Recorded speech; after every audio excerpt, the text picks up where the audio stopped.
talvez ali empregar técnicas, né, técnicas para gerir, tá certo, o erário, né, gerir financeiramente o reino, aquisição de melhores materiais, organização melhor dos funcionários, gestão melhor do território, tá certo? Então Salomão de fato começa a empregar até inteligência estrangeira para trazer uma modernização, tá certo? Uma melhoria cada vez maior da gestão do Estado que ele estava administrando, né, ao qual ele estava à frente. Você vê uma aproximação também com a administração egípcia, né? Salomão casa-se com a filha do faraó. O faraó cede a Salomão cidades, se eu não me engano, Gezer. Eu acredito que foi a cidade de Gezer que ele cedeu a Salomão. Então você vê uma aproximação com o Egito e acredito também numa forma administrativa, a forma de gestão. Uma vez que o Egito era uma nação enorme, uma grande potência e milenar, uma nação muito antiga, né? Então conteúdo de sabedoria muito profundo, né? Então Salomão certamente aproveita também parte dessa inteligência para a gestão de seu reino que está em franca ascensão, tá? Então você tem a ascensão de Salomão ao trono, conforme a gente tem analisado já. O conselho de Davi para Salomão. Salomão tinha 12 prefeitos, e aí inclusive cita, né, a fundação da chamada Corvéia. Então essa obrigatoriedade para que periodicamente contingentes populacionais trabalhassem, né, uma vez que eram tidos como servo, então esses contingentes populacionais serviam cada um no seu turno, tá certo? Além da arrecadação também de verbas que eram divididas por essas prefeituras. Então começa-se a ignorar a mentalidade tribal, tá certo? As divisões tribais com seus clãs, e estabelece-se uma nova redivisão, uma repartição, nova repartição dos territórios a partir dessas prefeituras que são incumbidas de sustentar o Palácio Real durante certos períodos. Então ele, durante certos períodos, vai recair sobre cada uma dessas prefeituras, que tem que entregar então os devidos valores. Salomão tinha 12 prefeitos que provinham o rei e sua casa. Reis, servos, funcionários e tropas, tá certo? Então você tem um exército constituído, tá certo? Treinado, paramentado, né, com todas as armas bélicas necessárias e fixo, tá certo? Remunerado e que está sempre pronto a atender um chamado rápido para oferecer segurança, uma batalha, uma resistência, e além das fortificações que Salomão está implementando. Então, melhoria de armamento, animais, carros de guerra, fortificação de cidades, exército treinado, tudo isso para proporcionar a expansão que Salomão conseguiu.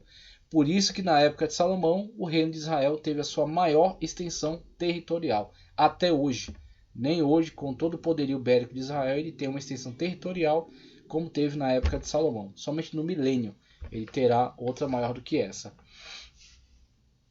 Eram cobrados tributos de todo o reino.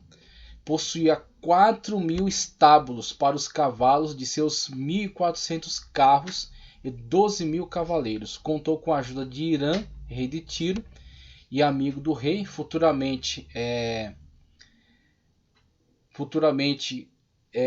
Onri, das tribos do norte, que estabelecerá uma aliança importante com os fenícios, né, com Etbaal de Ciro.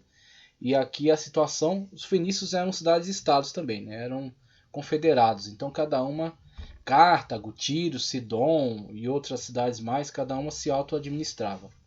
Ok? Então você tem essa situação em relação aos fenícios. Uma nação marítima, nação comercial. Contou com a ajuda de Irão, rei de Tiro, e amigo do rei Davi, enviando seus servos a Salomão. Então, ele oferecia mão de obra especializada para a construção do templo, né? Construção do templo. Forneceu madeira de cedro e de cipreste do Líbano, e Salomão pagou 20.000 coros, tá certo? 9.000 litros, 9 milhões de litros de trigo e 20 coros, tá certo? 9.000 litros de azeite anual.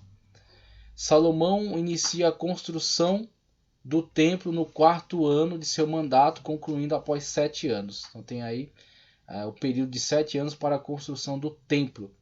O templo de Jerusalém media 60 côvados de comprimento, 20 de largura, 30 de altura, construído com pedras talhadas e acabamento com cedro, cipreste e ouro.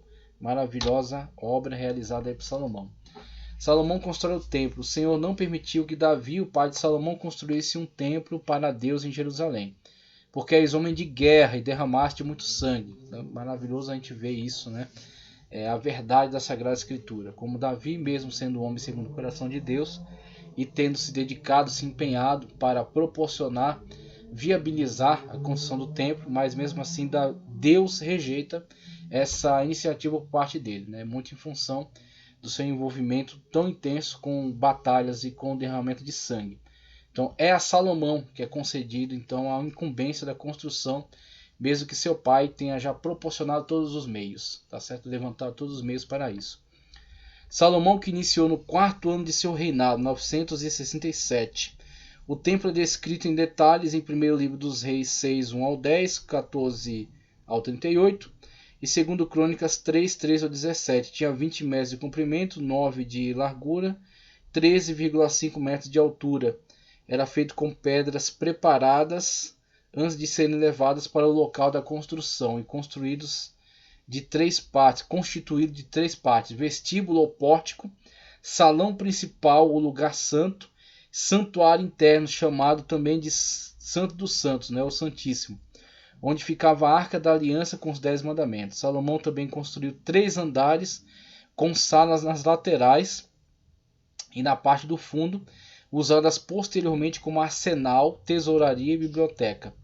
De cada lado do pórtico, Salomão colocou uma coluna de bronze com cerca de 8 metros de altura, com capitéis de cerca de 2 metros de altura, e chamou a da direita de Jaquim e a da esquerda de Boaz. As paredes internas do templo foram apaineladas com cedro do Líbano, um tipo de madeira usado com frequência no mundo antigo. Então, os melhores materiais empregados na construção do templo dedicado a Deus, em substituição ao tabernáculo. Tá? O tabernáculo, que já vinha muito enfraquecido, estava na cidade de Silo, depois da situação em que a arca foi levada ao campo de batalha, ela é perdida para os filisteus. Deus opera um milagre punindo os filisteus, eles devolvem a arca. Ela fica em Kiriat Jearim durante muitos anos, até que Davi traz, tá certo, para perto de si, e posteriormente tentando construir o templo, né? O templo, a morada para Deus. Mesmo Deus dizendo que ele não habita em templos feitos por mãos humanas, tá certo? Mas Deus compreende o coração de Davi e o projeto é transferido para Salomão. Salomão levou 13 anos para construir seu palácio. Construiu a casa da floresta do Líbano, possuía colunas de cedro e media 45 por 22, 5 por 13 e também 5 metros, 13,5 metros. Sala da guarda, pátio das colunas, sala do trono, de onde ele administrava a justiça, aquele julgamento de Salomão, né, todos conhecem, as duas prostitutas que vêm até lá. Uma, seu filho havia morrido, que ela havia se deitado por cima, e ela rouba o filho da outra. E aí a situação é que as duas alegam ser a mãe. E Salomão coloca a criança então e ordena que traga uma espada e dividam a criança ao meio. Aquela que requer que a criança permaneça viva, mesmo tendo que entregar a outra, então é dito, esta é a mãe, porque ela preza pela vida da criança, acima de quaisquer prevalecimentos de direito ou quaisquer coisas assim. A vida da criança está em primeiro lugar. Então, se necessário for, ela cede que a criança fique com a outra, mas permaneça viva. Então aí Salomão mostra sua sabedoria, né? O local onde eram realizados então esses julgamentos. O julgamento mais famoso, né? Todos conhecem. Todos os edifícios feitos com pedras escolhidas, talhadas sob medida, e uso de madeira de cedro, ouro e bronze. As mulheres de Salomão, primeiro foi a filha do faraó e posteriormente Salomão desposou mulheres estrangeiras, moabitas, amonitas, edomitas, sidônias e etéias. A nação dos hititas, que era importante nação da época. Então Salomão também fez alianças políticas com os hititas, né? Antes da alta crítica textual até saber que existiam hititas. nações às quais Yahvé havia recomendado para não entrar em contato. Salomão se ligou a elas 700 princesas e 300 concubinas. Quando ficou velho, suas mulheres desviaram seu coração para os deuses pagãos. Construiu santuários aos deuses estrangeiros. Isso aí foi o declínio de Salomão, como Salomão de fato ele se deixou levar por esse paganismo, né? E ele de fato chegou num estado terrível de prostituição com esses deuses. Acredito que Salomão tenha se arrependido profundamente na sua velhice e que Eclesiastes seja fruto desse arrependimento, quando ele nos descreve tantas experiências que ele teve, mas que a conclusão de tudo isso é temer a Deus. Então ele, acredito que Salomão tenha se reconciliado com Deus na sua vida. Disse Salomão: já que procedeste assim, não guardaste minha aliança e as prescrições que te dei, vou tirar-te o reino e dá-lo aos teus servos. Todavia não o farei durante a tua vida, por consideração para com o teu pai, e da tua mão, e da mão de teu filho, que o arrebatarei. Nem lhe tirarei o reino todo, mas deixarei ao teu filho uma tribo, por consideração para com o meu servo Davi, e para com Jerusalém que escolhi.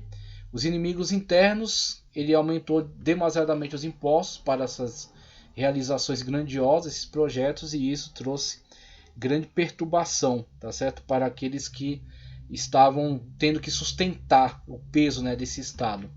E inimigos externos, Haddad, da estirpe real de Edom. Jeroboão, servo de Salomão, revoltou-se contra Salomão. Fugiu para o Egito até a morte deste rei. Então você tem Jeroboão, que foi o chefe da corvéia. Então, primeiramente, havia outro nome que foi mencionado, né, que eu já me esqueci. Mas depois é instituído então Jeroboão como chefe da corvéia para os reinos, para as tribos do norte. Ele consegue então flertar com essas tribos. Posteriormente ele vai se levantar contra Salomão. Para não ser morto, ele foge para o Egito. E com a morte de Salomão, ele retorna a tempo daquela reunião dos anciões com Roboão. Na situação em que Roboão dá aquela declaração, que meu dedo mindinho é mais grosso que os lombos do meu pai, os anciãos de Israel desprezam então a casa de Davi. Vão para as suas tribos, né, se apartam, e Jeroboão é colocado como seu representante. Passa então a ser um reino em separação, né, em oposição a Judá. Roboão implementa algumas batalhas para tentar reconquistar, mas isso é inútil. Inclusive Deus não apoia essa sua iniciativa. Então, um trajeto aqui da situação monárquica de Salomão. Salomão é confirmada a realeza em Gibeão, tá ok? Gibeão é aquela situação da cidade que está a meio caminho, né? Então está entre a nação porção sul e a porção norte. Então ali você tem um ato de reconhecimento, né, da realeza de Salomão sobre todo o território. Salomão estabelece alianças com o rei Irão de Tiro, tá certo? E casa-se com a filha do faraó Siamum, da 21ª dinastia. Então você tem as alianças importantíssimas. Não são só importantes, são importantíssimas. Entre os fenícios, uma nação rica, tá certo? Uma nação comercial, marítima. Então essa aliança enriquecia, tá certo? Israel. E o Egito, uma nação, um império milenar e poderoso, e belicamente perigoso. Então estabeleceu uma aliança com o Egito.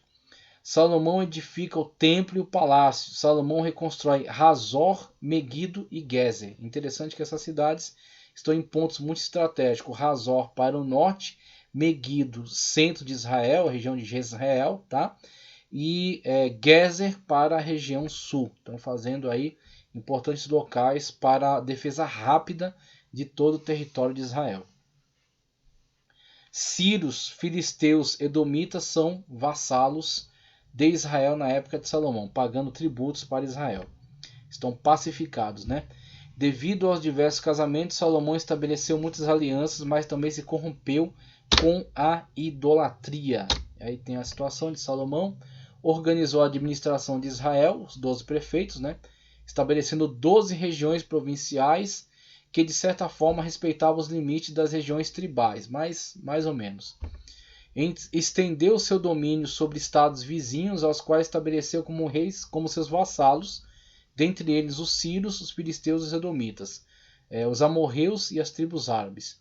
Dentro de sua política também haviam importantes alianças com as quais fortaleceu sua influência e garantia a paz para seu período de reinado. Dentre as alianças, as mais importantes era estabelecida com Irão, rei de Tiro, e Siamun, o faraó egípcio,